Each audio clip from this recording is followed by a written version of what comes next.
ఈ ఈక్వేషన్ ని చూసినట్లయితే x ప్లస్ 1/x అనేది 1 అయినప్పుడు x⁻63 plus x⁻6 plus x⁻9 plus x⁻60 ఎంత అని అడిగాడు. ఇక్కడ డైరెక్ట్గా x plus 1/x is equal to 1 అయినప్పుడు క్యూబింగ్ ఆన్ బోత్ సైడ్ చేసినప్పుడు ఎక్స్ క్యూబ్ యొక్క వాల్యూ ఎంత అవుతుందంటే -1 అవుతుంది అనమాట.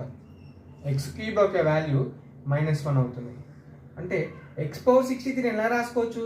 x⁻m⁻n రాసుకోవచ్చు కదా. అంటే x⁻3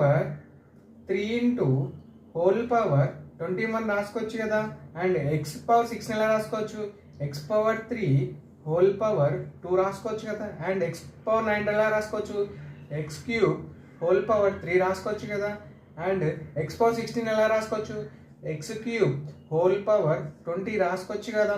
అంటే x³ వాల్యూ ఎంత? -1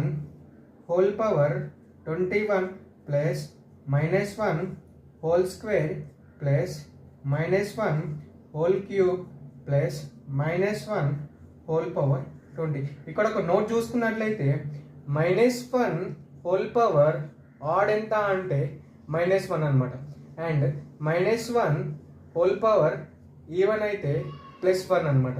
అంటే -1ని ఎన్ని టైమ్స్ ఆడ్ టైమ్స్ మల్టిప్లై చేస్తే -1 వస్తుంది. అండ్ -1ని ఈవెన్ టైమ్స్ మల్టిప్లై చేస్తే +1 వస్తుంది. ఇక్కడ -1 హోల్ పవర్ ఈవెన్లో ఉంది కాబట్టి -1 ప్లస్ -1 హోల్ పవర్ ఇక్కడ ఈవెన్లో ఉంది కాబట్టి +1, ఇక్కడ ఆడ్లో ఉంది కాబట్టి -1, ఇక్కడ ఈవెన్లో ఉంది కాబట్టి +1.